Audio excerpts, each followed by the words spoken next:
At times with the data set, we are interested in the position of a given value, and that's where percentiles and box-and-whisker plots come into play as we visually represent the spread of a data set.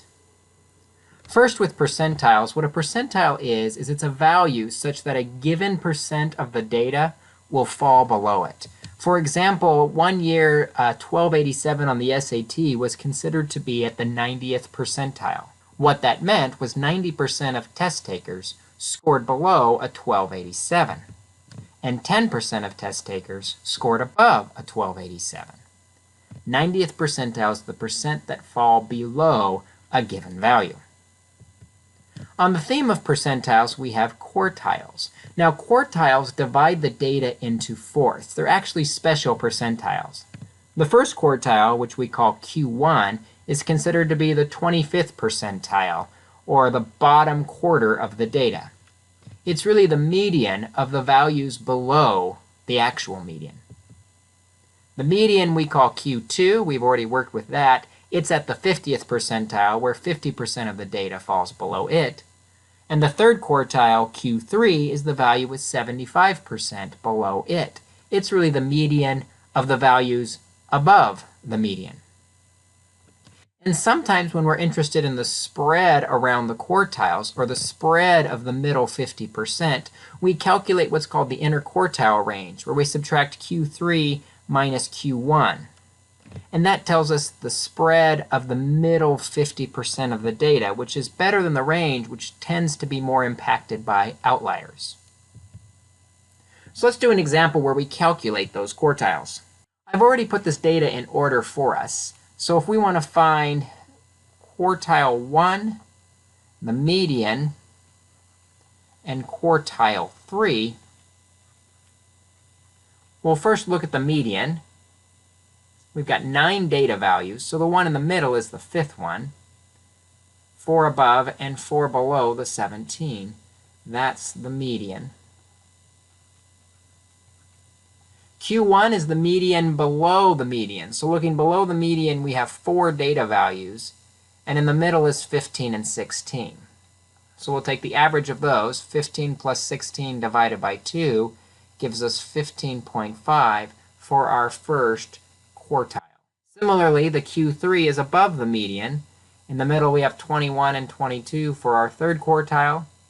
Add those and divide by 2, and you'll get 21.5 for our Q3. We could even calculate the interquartile range by taking the 21.5 Q3 and subtracting the 15.5, the Q1. And when we do, we get 6.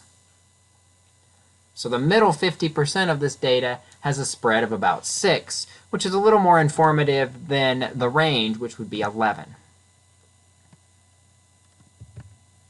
Now, Excel can calculate quartiles for us using the equals quartile feature, but we have 2 arguments we need to stick in there. First, after the parentheses, we'll select the data, we'll hit a comma, and then we'll type in the quartile number that we're looking for. Let's take a look at an example. We've been working with these 20 data values and finding their mean and their standard deviation. Now let's see if we can find the quartiles. For quartile 1, we'll hit equals quartile, open a parentheses, and select our data. Then we need to hit comma and tell it which quartile we want. We want the first quartile. The first quartile of our data is 9. 25% of our data falls below 9. For the median, we could say equals median, select our data, and hit enter. Or we could have done the quartile, select the data, and hit comma 2. For quartile 3, we'll say equals quartile, open a parentheses, select our data, and for the third quartile, we'll hit comma 3.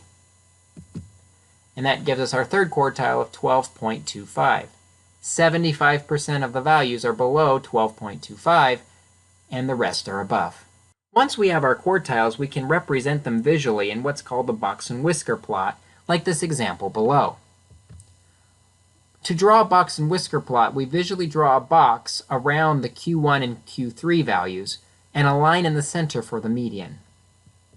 Then from the box, we extend whiskers out to the minimum and maximum values of our data set. So let's take a look at an example. We already found with this data set the Q1, the median, and the Q3. If I wanted to represent this data with a box and whisker plot, we'll start with a number line.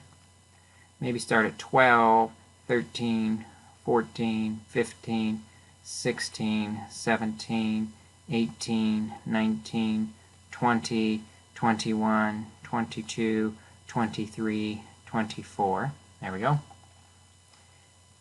And we're going to draw a box for the Q1 and the Q3. The Q1 starts at 15.5, which is about here.